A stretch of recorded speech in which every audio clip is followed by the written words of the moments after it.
Hello दोस्तों, welcome to my YouTube channel. आज हम क्या करने वाले हैं, आज हम ज्योमेट्री रिवाइज करने वाले हैं मेरे हैंड नोट्स से। ठीक है। और ये हैंड नोट्स कहाँ के हैं? ये हैंड नोट्स हैं गगन सर की क्लास के, जो मैंने खुद ने ली थे और खुद ने बनाए थे। ठीक है। ये सच में ये जेन्युइन हैंड रिटन नोट्स हैं, ये मैंने खुद ने अपने हाथों से लिखे हैं और गगन सर की क्लास से लिखे हैं।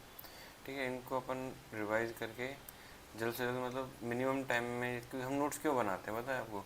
ताकि हम रिवाइज जल्द से कर पाएँ। जब हम रिवीजन का टाइम आए तो हम रिवाइज जल्द से कर पाएँ और हमें ज़्यादा इधर उधर कुछ देखना ना पड़े, क्लास दोबारा ना लेनी पड़े। तो ये हमारा मेन मोटिव होता है नोट्स बनाने का। तो हमें आजकल और प्रिपरेशन में क्या हो गया, लोगों के पास टाइम बहुत कम है, तो नोट्स कोई नहीं बनाता है। तो हमारे पास उस वक्त बहुत टाइम था, कोविड का टाइम था, तो हमने काफ़ी भर भर के और exact point two point notes बनाए हैं। तो नोट्स बनाने की भी एक आर्ट होती है, वो शायद सबके पास नहीं होती, कोई बना भी नहीं रहा आजकल। सारे स्पून फीडिंग हो रही है, सारे हैंड रिटन नोट्स इनकी। फिर जब मैंने ये नोट्स बना लिए थे ना, उसके बाद उसके बाद इनकी हैंड रिटन नोट्स करके एक बुक भी आई थी, उन्होंने पूरे कॉन्सेप्ट लिखे हुए हैं। तो भी चलो ठीक है, हम स्टार्ट करते हैं। ठीक है।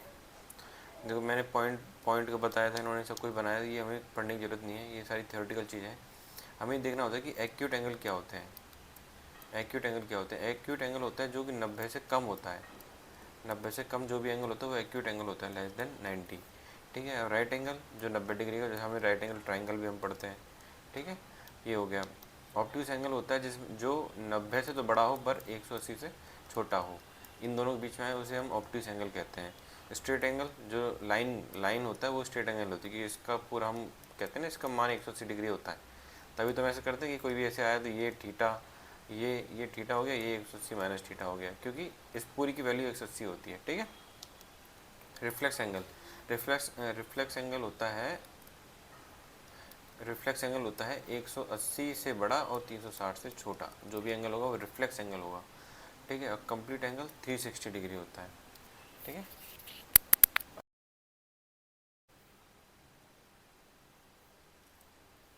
ठीक है। हमने कंप्लीट एंगल तक देख लिया था, कंप्लीट एंगल हो गया। अब देखते हैं वर्टिकली अपोजिट एंगल। तो अगर जहाँ भी दो लाइन काटेंगे एक दूसरे को, ठीक है, जहाँ भी एक दूसरे को लाइन काटेंगे ना, एक सेकेंड बस मैं पेन चालू कर लेता हूँ।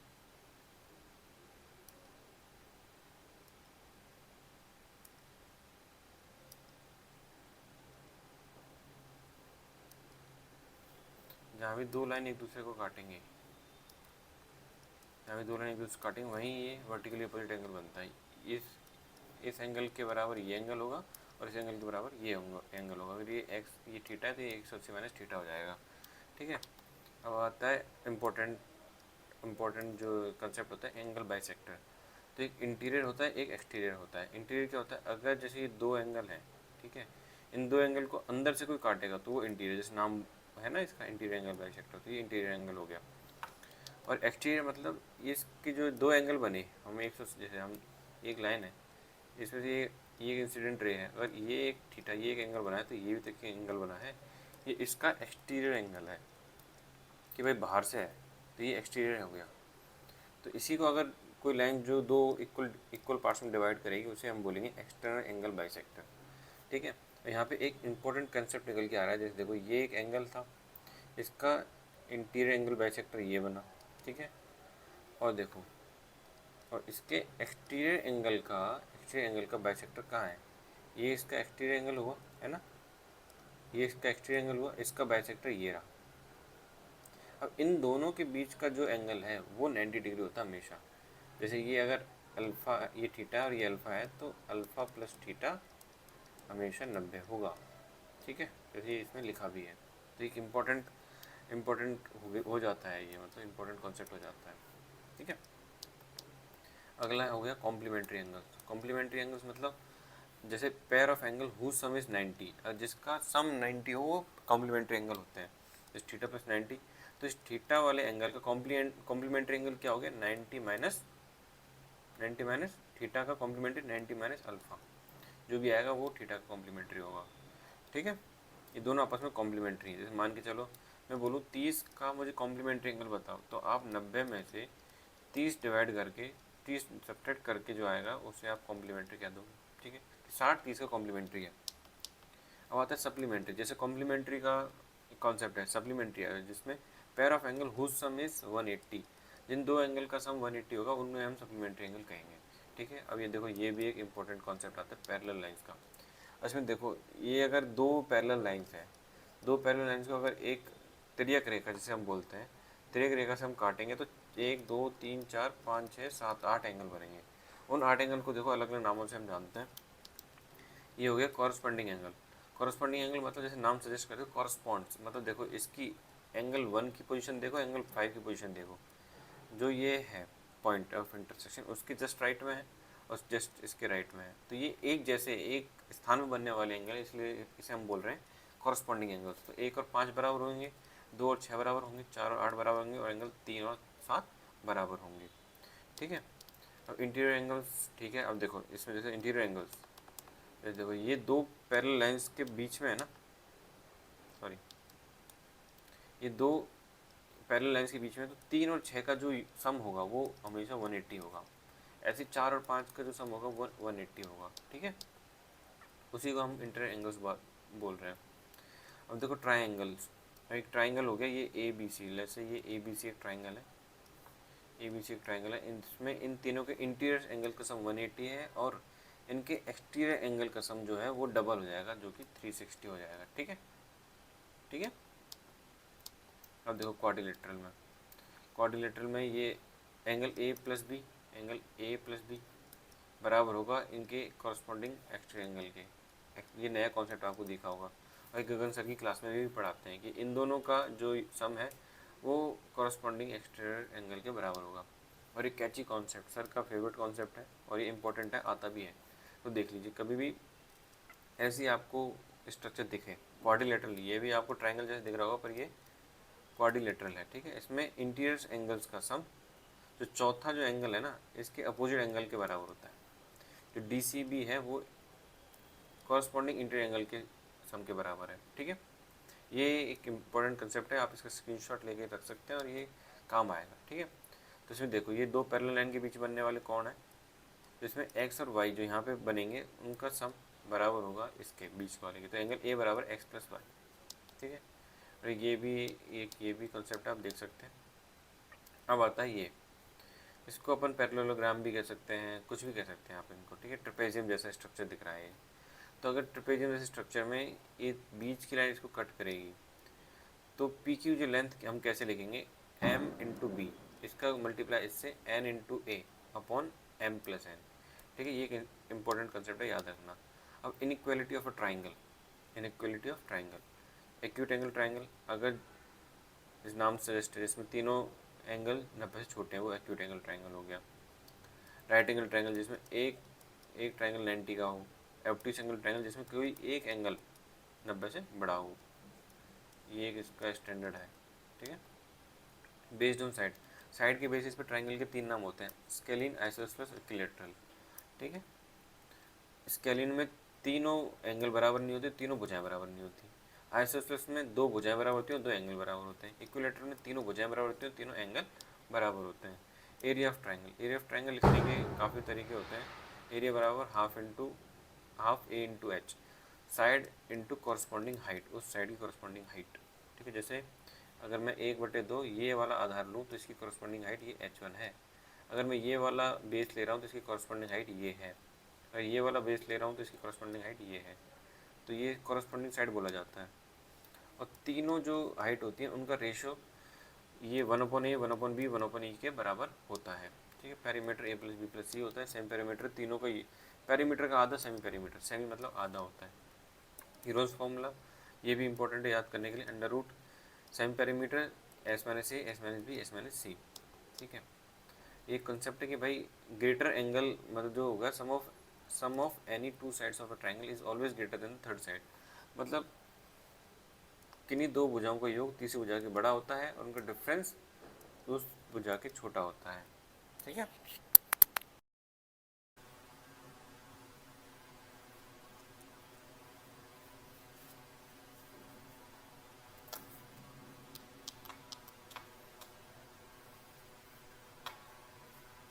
जैसे कि दो साइड है, ठीक है, जैसे इस क्वेश्चन में दिया है साइड्स ऑफ ट्राइंगल्स आर 10, 15 और x, मतलब अगर दो साइड 10 और 15 हैं तो तीसरी साइड के कितने पॉसिबल जो वैल्यूज होंगी वो होंगे। अब देखो जैसे हमने पढ़ा है कि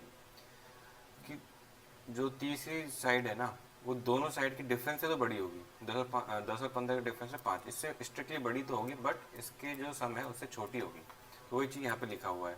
तो x की देखो 6 वैल्यू से 5 नहीं हो सकती, इक्वल का साइन नहीं है यहाँ पे, 5 नहीं होगा, 5 से बड़ा 6, 7, 8 और 25 से छोटा 24, तो ऐसे कितनी वैल्यू आएंगी, 19 वैल्यू आएंगी, ठीक है। ये इंपॉर्टेंट है, इस पर सवाल भी आते हैं। और पाइथागोरस थ्योरम के 3 टाइप्स हैं और ये हमारे CGL 21 में इस पर सवाल आया था, सेम डिट्टो। आप देख भी सकते हो कि ए अगर एक्यूट एंगल है, एक्यूट एंगल ट्रायंगल में पाइथागोरस थ्योरम क्या है, A square plus B square बड़ा होगा सी स्क्वायर से, और राइट एंगल में ये इक्वल हो जाता है, A square plus B square equal to C square. और ऑब्ट्यूज एंगल ट्रायंगल में ए स्क्वायर और बी स्क्वायर की वैल्यू सी स्क्वायर से छोटी होती है, ठीक है। और देखो ये कुछ इंपॉर्टेंट पाइथागोरियन ट्रिपलेट्स हैं और इनका यूज़ एक्सटेंसिवली बहुत होता है अपने एसएससी की फील्ड में, आप देख भी रहे होंगे। तो सबसे इंपॉर्टेंट मोस्ट कॉमन ट्रिपलेट है 3, 4, 5, फिर 5, 12, 13, 8, 15, 17, 7, 24, 25, 9, 40, 41। ये मैं मानूंगा कि आजकल अब ये पैटर्न में ये ट्रेंडिंग में है, ठीक है। और एक ये वाला 11, 60, 61, 12, 35, 37 और 16, 63, 65, ठीक है। और ये आप इनके जो भी आपको इंपॉर्टेंट लगे उसका आप स्क्रीनशॉट ले सकते हैं। और ये आगे इंटीरियर एक्सटीरियर एंगल प्रॉपर्टीज कि अगर जैसे ये बी जो है जैसे लिखा है BD is interior angle bisector, ये BD इंटीरियर एंगल बाइसेक्टर है, और CD है ये ACD का एक्सटीरियर एंगल बाइसेक्टर है। तो इंटीरियर एंगल बाइसेक्टर और एक्सटीरियर एंगल बाइसेक्टर को ये पॉइंट पे मिले तो उनके बीच का जो एंगल होगा वो हमेशा इस एंगल का आधा होगा, ठीक है। इस exterior angle bisector of angle then, ये एक प्रॉपर्टी लिखी हुई है, वही आप जो ये डायग्राम है उससे आप चीज़ें याद कर सकते हो कि जो इंटीरियर एंगल बाइसेक्टर और एक्सटीरियर एंगल बाइसेक्टर जहाँ जिस पॉइंट में मिलेंगे उस पर जो एंगल बनेगा वो उस कॉरस्पॉन्डिंग एंगल का आधा रहेगा, ठीक है। और ये देखो ये भी काफ़ी ठीक ठाक थ्योरम है कि अगर ये ABC एक ट्राइंगल है, इसमें ये जो AD है ना ये परपेंडिकुलर है, ठीक है, AD परपेंडिकुलर है, और ये AE क्या है, AE एंगल बाइसेक्टर है, AE एंगल बाइसेक्टर है। तो इन दोनों के बीच का जो ये वाला जो एंगल बनेगा ना, ये वाला जो एंगल बनेगा ये इस एंगल और इस एंगल के डिफरेंस का आधा होगा, B माइनस C/2। मैंने ये याद कर रखा है, जो परपेंडिकुलर एंगल बाइसेक्टर के बीच में जो एंगल बनेगा वो इन कॉरस्पॉन्डिंग एंगल्स के डिफरेंस का आधा होगा डायरेक्ट, ठीक है। और ये कुछ इंपॉर्टेंट फॉर्मूलेज हैं, आप इनको भी याद कर सकते हैं। और ये जो है एंगल A, ये एंगल 1 प्लस एंगल 2 जो ये एक्सटीरियर एंगल्स हैं, जो इसके अपोजिट जो एंगल्स हैं उनके एक्सटीरियर एंगल का सम 180 प्लस अपोजिट एंगल होता है। ये भी काफ़ी इंपॉर्टेंट फॉर्मूला है। और देखिए इफ़ वी जॉइन, ये देखो if we join exterior angles of angle B in angle B and angle C, इसके जो एक्सटीरियर एंगल्स हैं उनके बाइसेक्टर्स को हम अगर जॉइन करें then the line joining this excentre is also angle bisector of angle A। अब ये जो एक्सोसेंटर बन जाएगा इसको जो इस A पॉइंट से मिलाने वाली जो लाइन होगी वो भी इसका एंगल बाइसेक्टर होगी। ये एक थ्योरम है, ये मतलब जब CGL में 100 क्वेश्चन आते थे ना 21 तक, तब ये हमें एक ही पॉइंट डीप में याद रखना पड़ता था। आजकल तो ये यूज़ ही नहीं हो रहे, और अब तो हमारा वेंडर भी चेंज हो गया है, AD QT हो गया है, ठीक है, तो वो तो इन चीज़ों को पूछ भी नहीं रहा। साइन रूल देखो, ये साइन रूल भी काफ़ी इंपॉर्टेंट होता है, A/sin A B/sin B equal to होगा C/sin C, और ये K, और जो K होता है ये सर्कम रेडियस का डबल होता है, ये K हमेशा 2R होता है, ठीक है।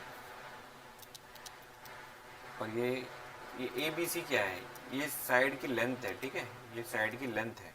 ये ABC का जो रेशियो है वो sin A/sin B, sin A ratio sin B ratio sin C के बराबर होता है।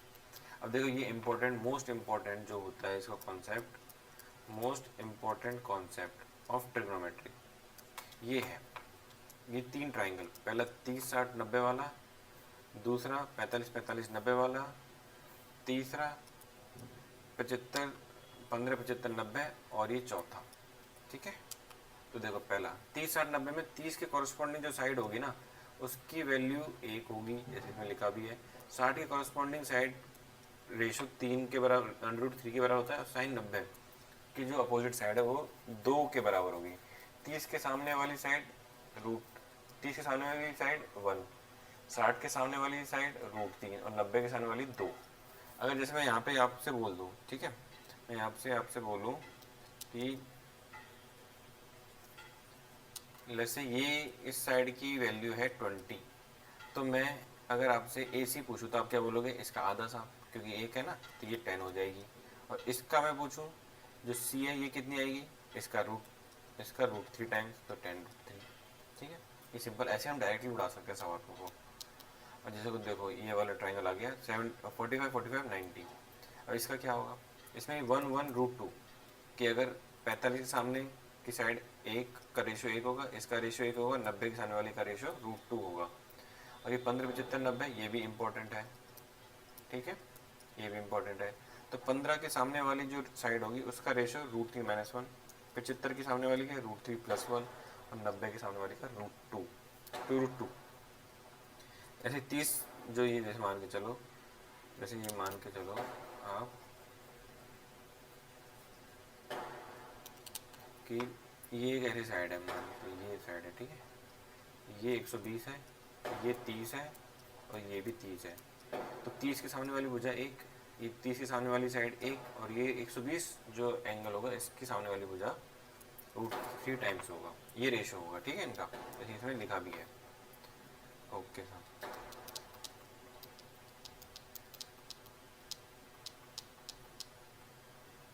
ये हो गया। अब कोसाइन रूल, ठीक है, ये भी काफ़ी इंपॉर्टेंट है। कोसाइन रूल देखो मैं सीधा फॉर्मूले से याद करवाना सिखाता हूँ कि मान के चलो मुझे cos A के बारे में लिखना है, ठीक है, cos A के बारे में, मैं ये फॉर्मूला नहीं देख रहा, cos A के बारे में लिखना है।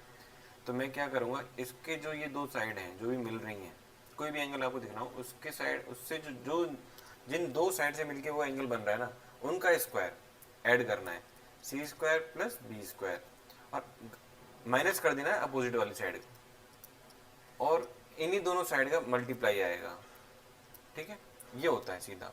मैंने तो ऐसे याद कर रखा है, जैसे मान के मुझे एंगल C चाहिए, एंगल cos C के लिए मुझे कोसाइन रूल लिखना है, cos C के लिए लिखना है तो मुझे इन दोनों के स्क्वायर को ऐड करना है, A² + B², इसके सामने वाली जो साइड है उसको माइनस करना है, और इन्हीं दोनों के मल्टीप्लाई का डबल करना है, ठीक है, ये हो जाएगा उसका कोसाइन रूल।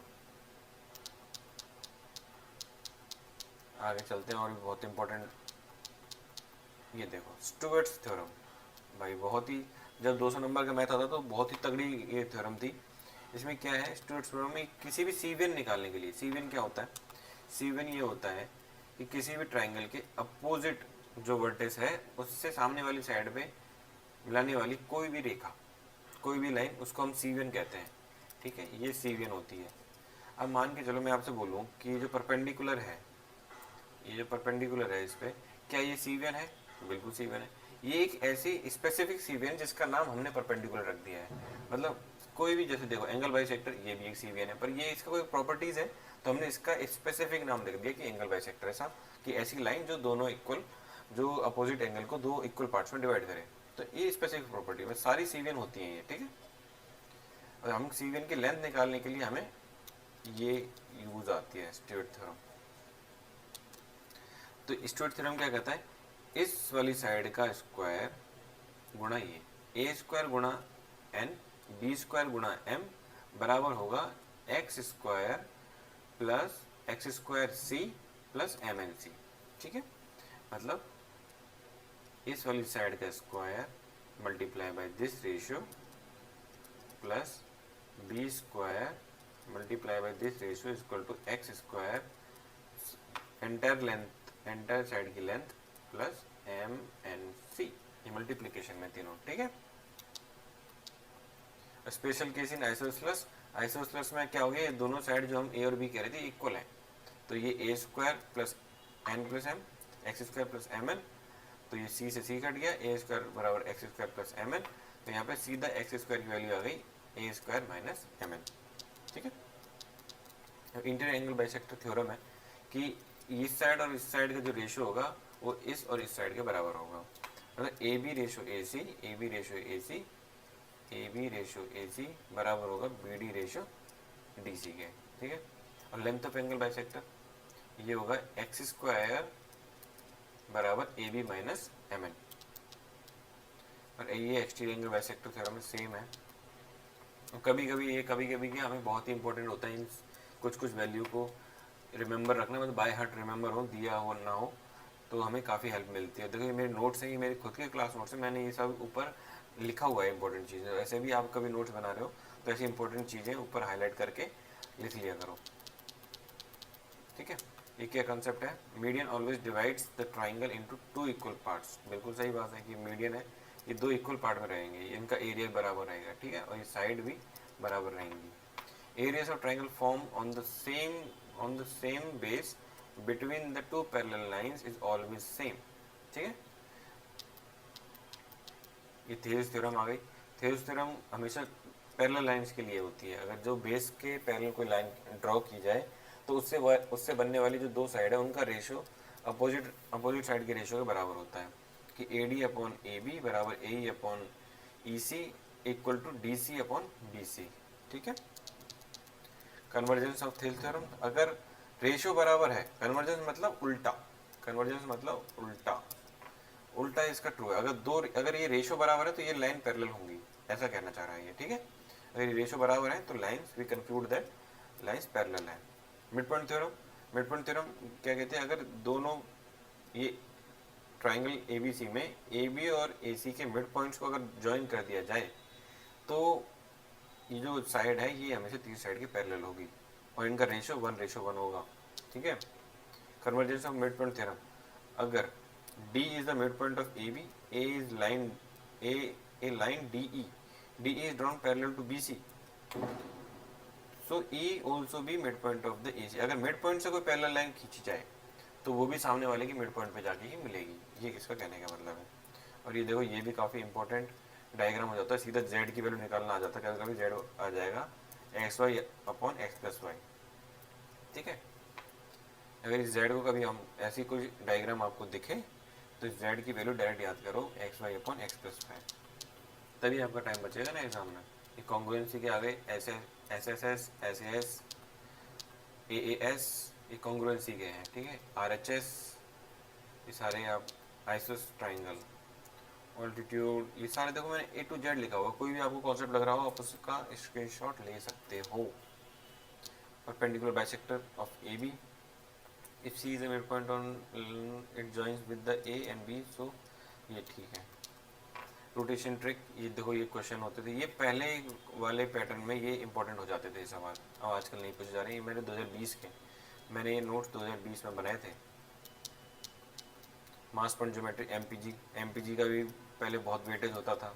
अगर आप चाहते हो कि मैं आपको एमपीजी सिखाऊं तो आप कमेंट में कह सकते हो। इसमें बस ये तराजू जैसा कुछ हिसाब होता है, ठीक है। ये एमपीजी के कुछ सवाल है, देखो मैं ऐसे कितने मस्त डायग्राम बना रखे मैंने, देखो देख रहे हो आप। और आप भी कमेंट में लिख के देखना, आपको लिखना कि कैसे लग रहे हैं आपको मेरे नोट्स। ये भी एमपीजी का सवाल है, अगर आप चाहते हो तो मैं इनको सॉल्व भी करवा के दे सकता हूँ। और देखो ये इंपॉर्टेंट सेंटर्स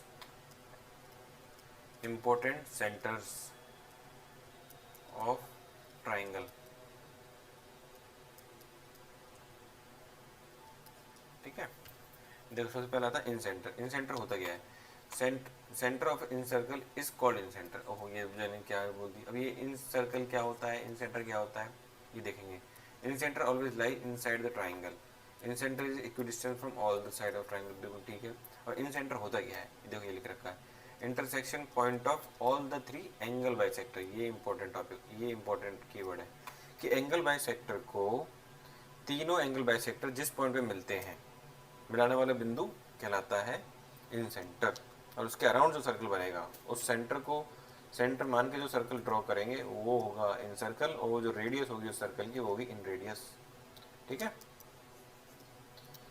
अब देखो इसमें ये देखो ये होता है BIC, मतलब मान के चलो अगर ये A है, ये B है और ये C है, तो ये पॉइंट I है, तो BIC ये जो एंगल होगा ये होगा 90 plus half of A, 90 plus half of A हो जाएगा, ठीक है। अब इन रेडियस ऑफ अ ट्राइंगल, अब इन रेडियस का फॉर्मूला देखो सीधा होता है कि इन रेडियस को हम डिनोट करते हैं स्मॉल आर से, ये होगा area of triangle divide by semi perimeter. S को हम डिनोट करते हैं सेमी पेरीमीटर से, सेमी पेरीमीटर हो जाएगा, ठीक है। और ये अभी भी ये काफ़ी रेलिवेंट, ये काफ़ी क्या बहुत ही यूज़ होता है ये वाला फॉर्मूला, रिलेशन बिटवीन इन रेडियस और हाइट्स। तो 1/r बराबर 1/h1 plus 1/h2 plus 1/h3। Special case क्या है, इन radius of equilateral triangle. Equilateral triangle में इन रेडियस क्या होती है, सीधा डायरेक्ट याद होना चाहिए हमें, a/r बराबर a/2√3 और कैपिटल R कितनी होती है, a/√3। ये दो चीज़ हमें डायरेक्ट याद होनी चाहिए और हम इसको डिराइव भी कर सकते हैं, ठीक है। तो अब देखो राइट एंगल ट्राइंगल में आपने ये भी काफ़ी फॉर्मूला यूज़ किया होगा, ये काफ़ी याद होना चाहिए डायरेक्ट कि अगर राइट एंगल ट्राइंगल में आर कैसे निकालना चाहिए। आर आता है perpendicular plus base minus hypotenuse divide by 2, ये फॉर्मूला होता है, ठीक है। ये रेशो के सवाल हैं पर ये आजकल पूछा नहीं जाता है, फिर भी अगर आप देख लेना, इंपॉर्टेंट लगे तो स्क्रीनशॉट ले लेना। मैं आपको धीरे धीरे दिखा रहा हूँ, जो भी आपको इंपॉर्टेंट कॉन्सेप्ट लगे वो आप स्क्रीनशॉट ले सकते हो। ये पहले पहले बहुत रेलिवेंट होते थे सवाल। अब देखो A B C is equilateral triangle, equilateral triangle में दो अगर हम सर्कल ड्रॉ करें, ठीक है, तो ये आर और आर का रेशो क्या होगा, 1:3 होगा, ठीक है। एक सर्कल ड्रॉ कर दिया, ठीक है, 1:3। तो अगर ये 1:3 में तो इनका एरिया 1:9 में होगा।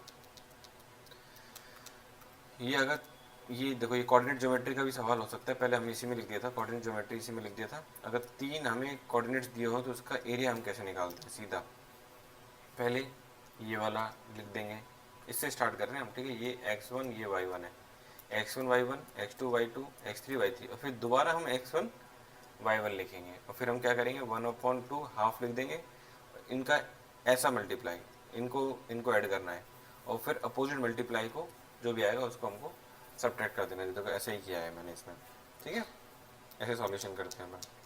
अब देखो सर्कम सेंटर क्या होता है, सर्कम सेंटर की रेडियस को तो हम आर से डिनोट करते हैं, सर्कल रेडियस को। सर्कम ये it is the intersection point of all 3 perpendicular bisector. Angle bisector के मीटिंग पॉइंट को हम कह रहे थे इन सेंटर, परपेंडिकुलर बाइसेक्टर के मीटिंग पॉइंट को हम कह रहे हैं सर्कम सेंटर, ठीक है।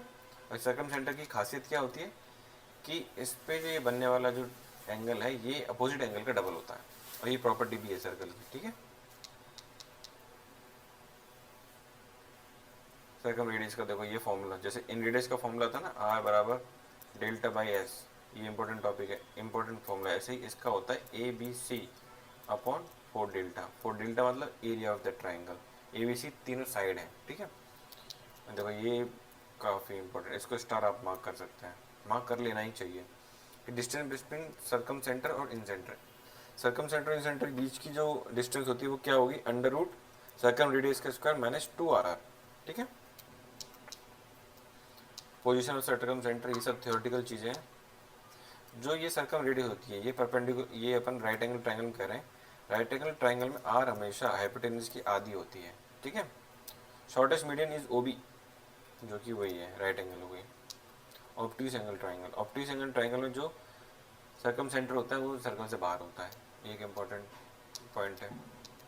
देखो इक्विलेटरल ट्राइंगल में मैंने बोला ना डायरेक्ट याद होनी चाहिए कि जो सर्कम रेडियस है वो a/√3 है और जो सर्कम रेडियस और जो इन रेडियस है वो a/2√3 है। ऑर्थो सेंटर ये भी काफ़ी इंपॉर्टेंट है। ऑर्थो सेंटर देखो ये perpendiculars H is the meeting point of, देखो orthocentre is intersection of 3 altitudes. और सर्कम रेडियस, सर्कम सेंटर और इन सेंटर में क्या अंतर है, ये बहुत माइन्यूट चीज़ है। सर्कम सेंटर और इन सेंटर में, सर्कम सेंटर और ऑर्थो सेंटर में क्या अंतर है, सर्कम सेंटर होता है meeting point of all 3 perpendicular bisector, perpendicular bisector, bisector भी होना चाहिए। और ऑर्थो सेंटर सिर्फ सिंपली मीटिंग पॉइंट है ऑल्टीट्यूड्स का। क्या एवरी ऑल्टीट्यूड परपेंडिकुलर बाइसेक्टर होगा क्या, मुझे बताओ। अगर मैं ये आपको ये यूँ बोल दूँ ये इस पे है, ये 2 है और ये 3 है, पर फिर भी ये इसका ऑल्टीट्यूड है, क्या ये बाइसेक्ट कर रहा है, नहीं, तो ये सिर्फ एक ऑल्टीट्यूड है, ठीक है। ऑल्टीट्यूड मतलब हाइट, समझ में आ गई। और इसकी क्या विशेषता है कि जो H है, H जो BHC जो एंगल है, जो ऑर्थो सेंटर बनने वाला जो कोण है उसकी जो वैल्यू होगी वो 180 माइनस अपोजिट एंगल होगा, ठीक है। Position of orthocentre, acute angle triangle में inside lies inside, right angle triangle में ऑन द राइट एंगल, और ऑप्टिस एंगल ट्राइंगल में ये आउटसाइड ऑफ द ट्राइंगल होता है, ठीक है। और ये इसका कुछ फॉर्मूला है, ये हो गया, ये हो गया और ये हो गया, मतलब A H into H D बराबर होगा B H into H E के बराबर होगा C H into H F के, ठीक है। सेंट्रोइड सबसे important, meeting point of all three medians, तीनों मीडियन जहाँ मिलेंगे उसे हम बोलते हैं G, centroid. Intersection of all three median is called centroid. It always lies inside the triangle. इसमें देखो अब थ्योरेटिकल चीज़ें भी कवर हो रही है, क्योंकि आजकल एडिक्विटी पैटर्न में थ्योरेटिकल चीज़ें ज़्यादा पूछी जा रही हैं, ठीक है। Centroid divides median in the ratio 2:1, ठीक है। कैसे? जैसे मान के चलो ये एक लाइन है, ये सॉरी ये एक मीडियन है, ठीक है, ये सेंट्रोइड जी है, तो ये ऊपर वाला जो पार्ट है वो 2 पार्ट और नीचे वाला पार्ट 1 पार्ट, 2:1 में डिवाइड होगा ये, ठीक है। अरे देखो ये जी सेंट्रोइड है, ओ ऑर्थो सेंटर है। देखो it is given that B D equal to D C, A D is median if A G बराबर बी जी और A D is equal to D 1.5 B C, we conclude that अगर ये B G C is 90 degree, B G C ये 90 degree है, तो ए ओ जी और G D का जो रेशो होगा वो 3:1:2 होगा, ठीक है। मीडियल ट्राइंगल, ये तीनों मिड पॉइंट है, मतलब मीडियन के बेस है, ठीक है, इससे हम मीडियन डालेंगे, ये बेस है, तो इसमें ये 4 इक्वल ट्राइंगल बनेंगे, तो किसी भी एक ट्राइंगल का जो एरिया होगा 1/4 ऑफ ए बी सी होगा। ये देखो अगर हम इन दोनों को अगर सेंट्रोइड के साथ अगर हम मिलाएं, जैसे मान के चलो ये मिलाई है, ये जो एफ सी है ये एक मीडियन है, बी ई एक मीडियन है और यहाँ मिल रहा है, देखो मैं बना रहा हूँ फिर भी सही नहीं बन रहा, तो ये जो एंगल है, ये जो ट्राइंगल है इसका एरिया होगा 1/12 of area of A B C, ठीक है। अपोलिनियस थ्योरम, इस पर अब भी क्वेश्चन आते हैं, ये काफ़ी इंपॉर्टेंट है। देखो अपोलिनियस थ्योरम ये to find the length of median, median की लेंथ फाइंड करने के लिए, और हम सी वी एन की लेंथ फाइंड करने के लिए क्या था, स्टीवर्ट थ्योरम था, और ये अपोलिनियस थ्योरम मीडियन की लेंथ फाइंड करने के लिए। तो इसका क्या फॉर्मूला है, A B square plus A C square, A B square plus A C square is equal to twice of A D square, जिसका हम लेंथ फाइंड करना चाह रहे हैं, A D square plus half of B C square, मतलब B D square कर सकते हो आप सिंपली, इस half of B C square की जगह मैं बी डी स्क्वायर भी लिख सकता हूँ, क्योंकि ये मीडियन है ना, तो बी डी बराबर सी डी। इसके ऊपर आप जरूर याद रख लेना अपोलिनियस थ्योरम को, स्क्रीनशॉट ले लेना, तो स्क्रीनशॉट लेने के लिए मैंने ये हटा दिया, ठीक है। मैं धीरे धीरे दिखा रहा हूँ आपको, आपको जो अच्छा लगे वो आप ले सकते हैं। When two median cut at right angle triangle, तो इसमें क्या होता है, A B square plus A C square बराबर होगा 5 ऑफ अपोजिट साइड के, A B square plus A C square equal to 5 of B C square. Special case in isosceles, इसमें क्या होता है, ए बी स्क्वायर और बी सी स्क्वायर का जो रेशो होगा वो 5:2 में होगा, क्यों होगा पता है, इसमें हम दोनों साइड को इक्वल रख देंगे तो आप वही रेशो आएगा जो हम बता रहे हैं, ठीक है। अब देखो अगर तीनों ट्राइंगल की हमें देखो साइड दी हो तो ये हीरोज फॉर्मूला लगा देते हैं, अगर तीनों साइड दी हो, अगर हमें तीनों मीडियन की लेंथ गिवन हो तो if we are given length of all three median, और हमसे पूछे कि भाई एरिया क्या है उस ट्राइंगल का, तो हम सीधा इस फॉर्मूले का यूज़ करेंगे 4/3 under root S M S M minus M, मतलब ये बिल्कुल हीरोन फॉर्मूला के बराबर है, हीरोन फॉर्मूला की तरह दिखता है, ठीक है, हीरोन फॉर्मूला की तरह दिखता है। और एस एम क्या होगा, सेमी पेरीमीटर, तीनों का आधा ऐड करके आधा। वही देखो एक मैं मेरे हिसाब से तो ये मोस्ट इंपॉर्टेंट है राइट एंगल ट्राइंगल में। अगर राइट एंगल ट्राइंगल में दो मीडियन हम ड्रॉ करें, ए एम और बी एन, ए एम और बी एन ये दोनों मीडियंस हैं, अगर हम ये ड्रॉ करें तो क्या फॉर्मूला होता है, A M square plus B N square, दोनों मीडियंस के स्क्वायर का सम इक्वल टू होगा ए बी स्क्वायर हाइपोटेन्यूज के square plus M N M, जो इन दोनों पॉइंट को मिलाने का जो लेंथ बनेगी ना वो एम एन एम उसके। पर इसमें अगर हम एम एन को ए बी बाई टू रख दें, क्योंकि ये तो मीडियन है, एम एन को कहाँ गया एम एन की जगह हम ए बी बाई टू रख दें, इसका आधा, क्योंकि पैरेलल भी है, समझ रहे हो, पैरेलल है और ये 1:1, याद करो थियरस थ्योरम, अगर ये 1:1 में है तो इसका और इस पूरी साइड का रेशियो 1:2 होगा, ऐसे इसका और इसकी साइड का 1:2 होगा, तो ये इसका आधा हुआ ना, तो ये हमने देखो मिड पॉइंट थ्योरम, तो इसका हम रखेंगे तो देखो A M square plus B N square A B square, जो कि तो इसका स्क्वायर करेंगे तो ए बी स्क्वायर बाई 4, तो इन दोनों का स्क्वायर बराबर होगा 5/4 ए बी स्क्वायर के। फिर हम इसका 4 को इधर ले जाएंगे, दोनों में मल्टीप्लाई हो जाएगा, 4 times of A M square plus B N square equal to 5 A B square. तो राइट एंगल ट्राइंगल की मीडियन बनने पे ये दो इंपॉर्टेंट फॉर्मूले बनते हैं, पहला ये, दूसरा ये, ठीक है, याद रखना। देखो मैंने जो भी मुझे इंपॉर्टेंट लगता था, देखो आप खुद देख रहे होंगे मेरे नोट्स, मैं ऊपर हेडर पे इंपॉर्टेंट चीज़ें लिख लेता था उस वक्त, जो भी मॉक में आया कहीं भी आया, ठीक है। ये आइसोसेलेस ट्राइंगल के एरिया का फॉर्मूला है a/4 √ b² - a², मतलब ये सीधा हम लिख सकते हैं कि इस एरिया से निकाला गया है, area equal to half of base into height. अब हाइट निकालना, देखो इसका हाइट कैसे निकालेंगे हम, ये हाँ देखो आइसोसेलेस ट्राइंगल में जो ये परपेंडिकुलर होता है ना, ये मीडियन होता है, ये एंगल बाइसेक्टर होता है, ये ऑल्टीट्यूड होता है, यही परपेंडिकुलर होता है, तो यही एक साइड सब कुछ होती है, समझ ये बात। देखो इसमें लिखा भी रहा है A D is altitude, angle bisector, median, perpendicular bisector. तो हाफ ऑफ ए बेस लिख दिया, ठीक है, बेस ये हमने ए माना था, ये ए लिख दिया। ऑल्टीट्यूड, इसमें देखो राइट एंगल ट्राइंगल है, तो ए डी की लेंथ कैसे आएगी, हाइपोटेन्यूज का स्क्वायर माइनस बेस का स्क्वायर का अंडर रूट, वही हमने लिखा हुआ है, ठीक है। देखो राइट एंगल ट्राइंगल जो ये है मीडियन है, ये 2:1 में डिवाइडेड है, ठीक है, सेंट्रोइड है ये जी, बिल्कुल सेम वही लिखा है। इसमें देखो नए फॉर्मूले, ये डेरिवेशन है, क्या ड्राइव किया है, जो इन रेडियस है, इन रेडियस आर बराबर सेमी पेरीमीटर माइनस 2r। आजकल इन पे भी डीप अगर कोई क्वेश्चन पूछ रहे तो ये सवालों का यूज़ करता है कि आपको सेमी पेरीमीटर दिया होगा, आपको इन रेडियस, आपको ये सर्कल रेडियस दी होगी, इन रेडियस पूछ लेगा, ठीक है। और ऐसे अगर आपको इन तीनों का यूज़ करते हुए, मतलब सर्कम रेडियस और सेमी पेरीमीटर का यूज़ करते हुए एरिया निकालना है, तो क्या फॉर्मूला होगा, ये होगा s - 2r × s एरिया। अगर हाँ ये देखो, इसको आप बिल्कुल याद रखना कि अगर हमें सर्कम रेडियस और इन रेडियस दी हुई हो तो हमें एरिया ऑफ ट्रायंगल निकालना, सिर्फ ये दो दिया हो और कुछ नहीं दिया हो, तो ये सीधा फॉर्मूला यूज आएगा, r² + 2rr। ये मैंने किसी मॉक में देखा भी था अभी रिसेंटली,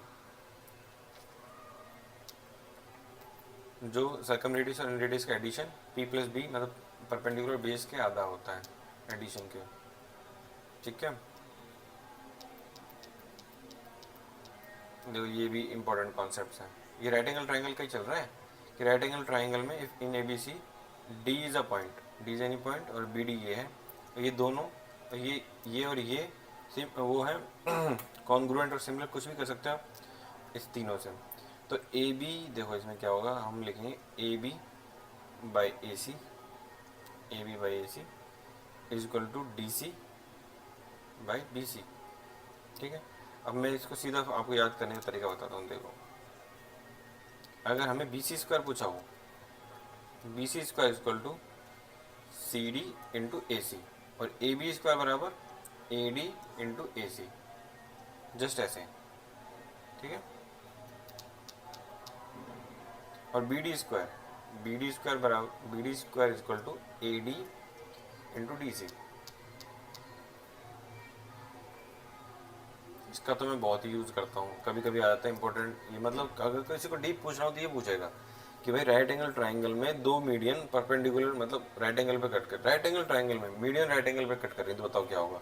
मैंने सीधा याद कर रखा है इसका कि ये जो होगा ना, राइट एंगल के सामने वाली जो साइड होगी वो 1 होगी, ये √2 होगी और ये √3 होगी। देखो इसमें यही लिखा हुआ है, BC 1 है, AB √2 है और इसका जो हाइपोटेनस है वो √3 टाइम्स है।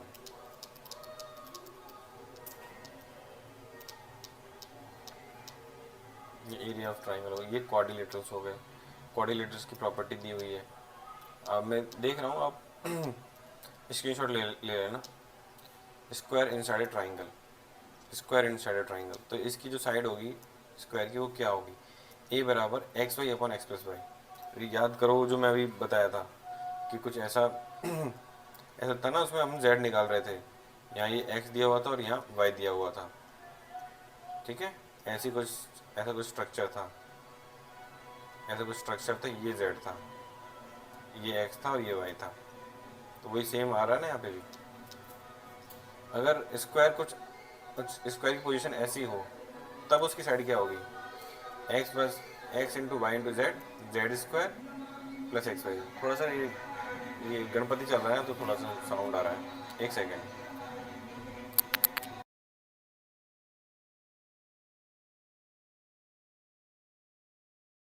अपन तो पढ़ना स्टार्ट करते हैं, डिस्टरबेंस कुछ भी आए। मोस्ट इम्पोर्टेंट कंसेप्ट, ये ब्रिटिश फ्लैग थ्योरम जैसा है, ये भी काफ़ी यूज होता है। देखो, I is the incentre of a triangle ABC, I incentre है, and T is produce to meet the circle at E, and ये इसको आगे बढ़ाया जाता है सर्कल से मीट करने के लिए E पे। तो BE क्या होगा, BE equal to EC equal to EI, ये तीनों साइडें बराबर होंगी, ठीक है। और देखो ये साइक्लिक क्वाड्रिलेटरल है, साइक्लिक क्वाड्रिलेटरल में ये दो X/Y पे कट करती है, आपस में X/Y पे कट करते हैं। तो कैसे लिखेंगे अपन, ये AD, ये जो इन दो से बन के मिल के बन रहा है ना, ये जो लाइन कट कर रही है, जैसे ये वाला लाइन इनको दोनों को कट कर रही है, तो AD मल्टीप्लाई बाई DC और AB मल्टीप्लाई CB, इन दोनों का मल्टीप्लीकेशन X/Y के रेशो बराबर होगा। और देखो y BC के बराबर है ना, y इनके पास में है तो ये y के कॉरस्पॉन्डिंग होंगे, x इन दोनों के पास में है तो ये इनके कॉरस्पॉन्डिंग होंगे। तो ऐसे याद कर लो। रेक्टेंगल हो गए, रेक्टेंगल की कुछ प्रॉपर्टीज़ हैं, अपन ऐसे करेंगे तो बहुत बड़ा हो जाएगा, आप अपने आप से पढ़ सकते हैं इनको,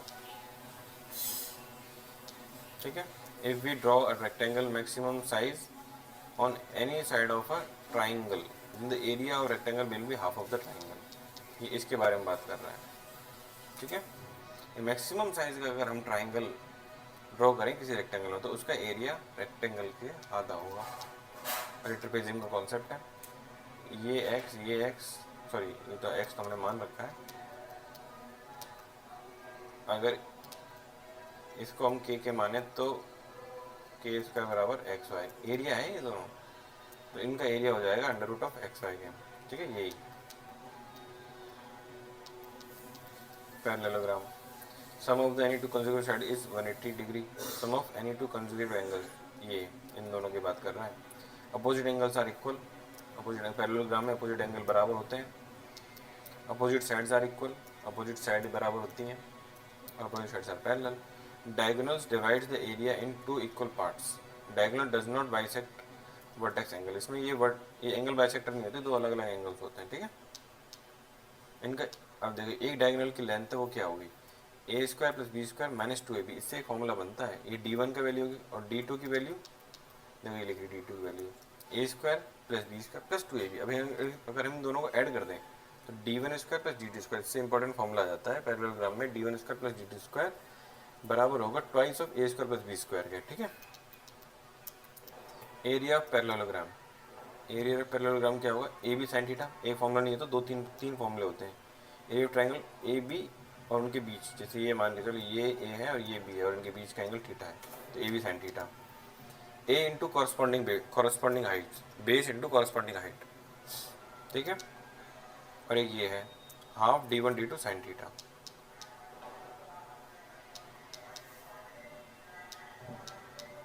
और देखते हैं और इम्पोर्टेंट कॉन्सेप्ट क्या लगता है हमें रिवाइज करने के लिए, रोम्बस। रोम्बस में देखो इंपॉर्टेंट फॉर्मूला होते हैं, इसमें देखो चारों साइड इक्वल होती हैं, ठीक है। अपोजिट एंगल्स इक्वल होते हैं, डायगोनल बाइसेक्ट करते हैं एक दूसरे को, और एंगल को बाइसेक्ट करते हैं और आपस में बाइसेक्टर होते हैं। और ये है क्योंकि देखो यहाँ पे क्या है, 90 डिग्री बाइसेक्ट करते हैं तो एक राइट एंगल ट्रायंगल बन जाता है। तो वहीं पे ही पाइथागोरस थ्योरम लगा के हम ये लिख लेते हैं, dy square plus dt square equal to 4 times of side square. तो हमें क्वेश्चन में कभी कभी क्या होता है, एक डायगोनल दिया होता है और साइड दी होती है, दूसरा डायगोनल की लेंथ पूछ लेता है, तो ये फॉर्मूला यूज़ कर लेते हैं हम। Diagonal do not equal to each other, दोनों डायगोनल्स की जो लेंथ है वो बराबर नहीं होती है, ध्यान रखना बस इसमें।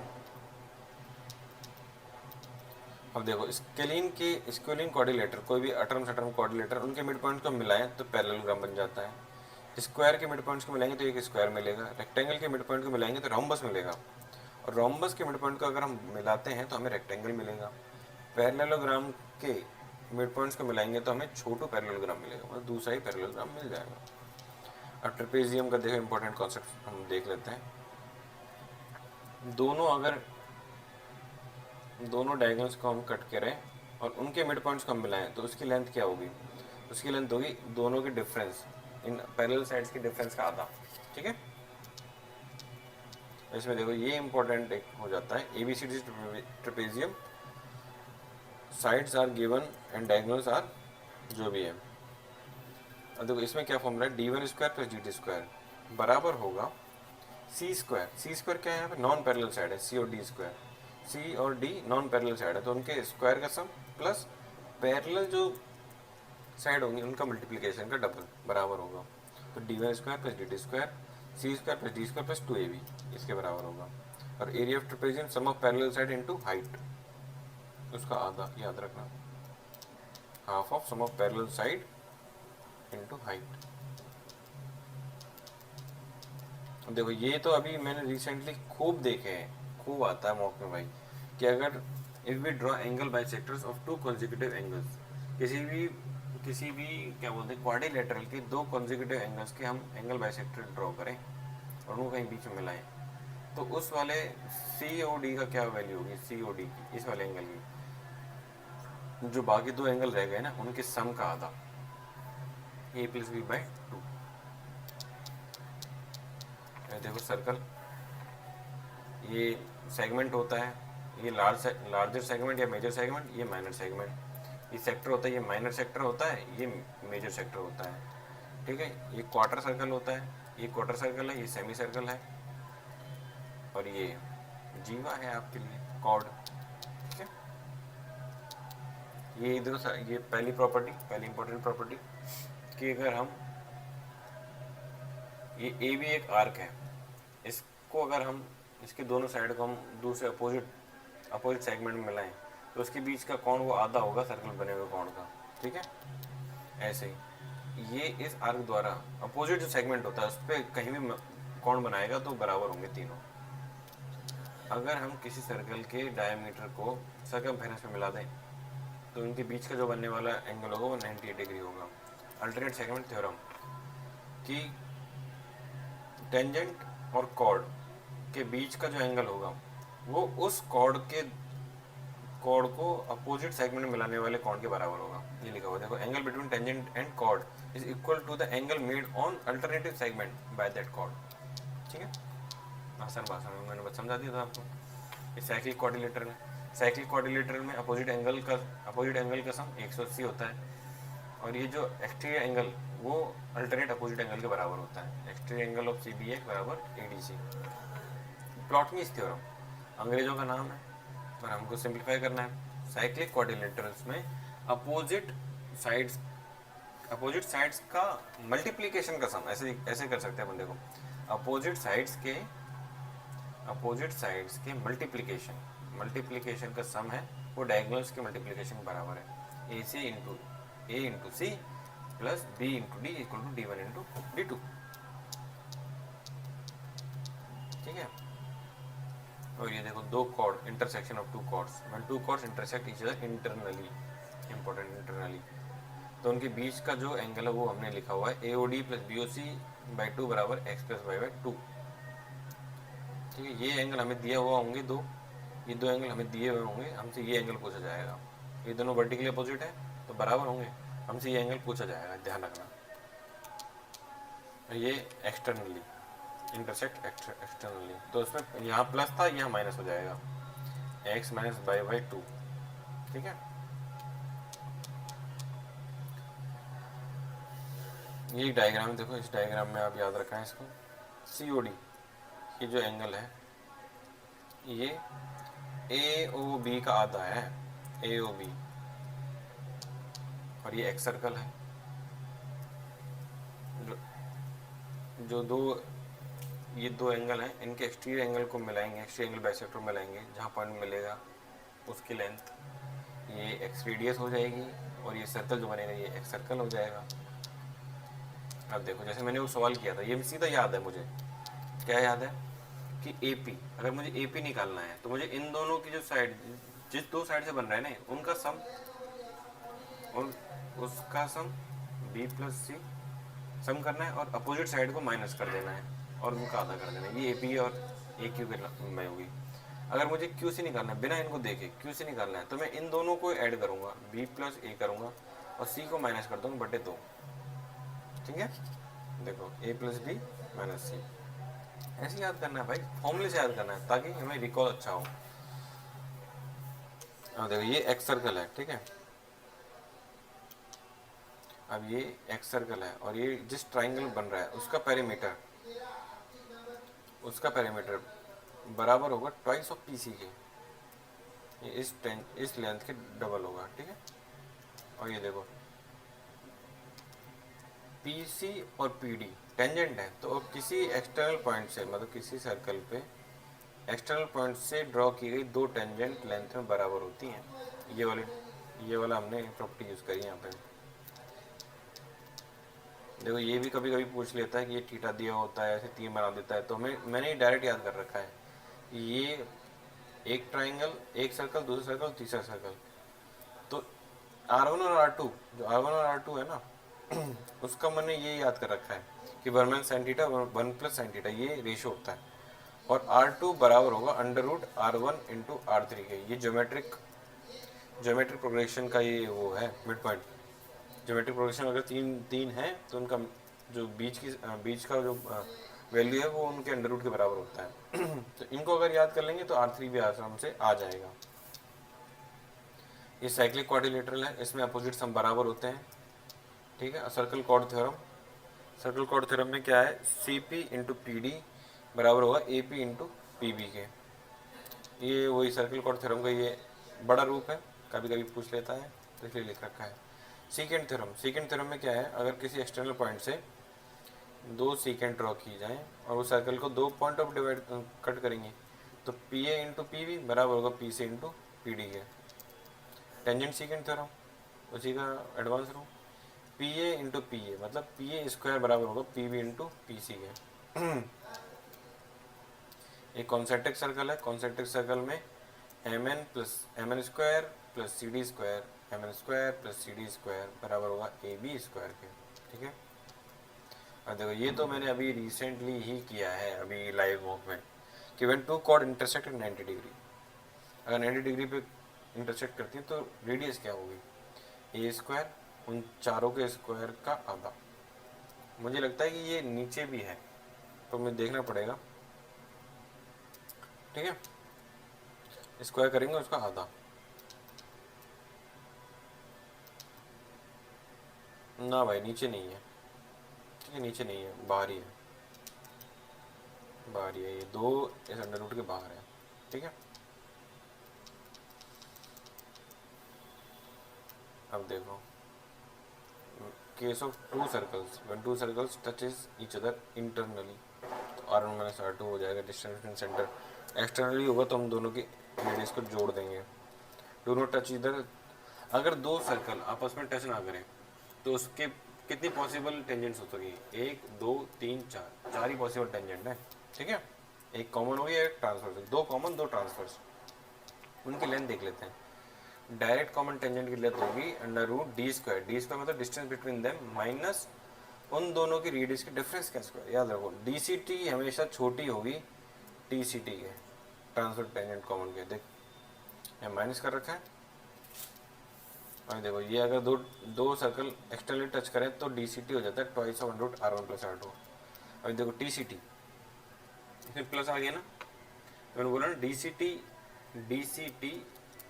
बड़ी होगी TCT के, कि वहाँ माइनस है, तो माइनस करेंगे तो संख्या छोटी हो जाएगी ना। इस छोटी संख्या को उसमें से D² में से घटाने वाली संख्या सेम, और घटने वाली संख्या यहाँ छोटी है और यहाँ बड़ी है, तो कौन सी संख्या बड़ी होगी? वो DCT बड़ी होगी ना, TCT छोटी हो जाएगी। RS², ये तो छोड़े, कुछ है नहीं। कॉमन कॉर्ड पे 3 सवाल बनते हैं, ठीक है। There are 3 cases in common chord. पहला कि ये 90 डिग्री दिया हुआ हो हमें, और ये 40-30 दी हुई हो, तो हमें ये पूछ रही हो, हम पाइथागोरस थ्योरम लगा देंगे। तीसरा में 90 डिग्री नहीं, ये 3 अलग अलग साइड हों, ये लेंथ में अलग अलग हों, तो हम हीरोन्स फॉर्मूला लगाएंगे।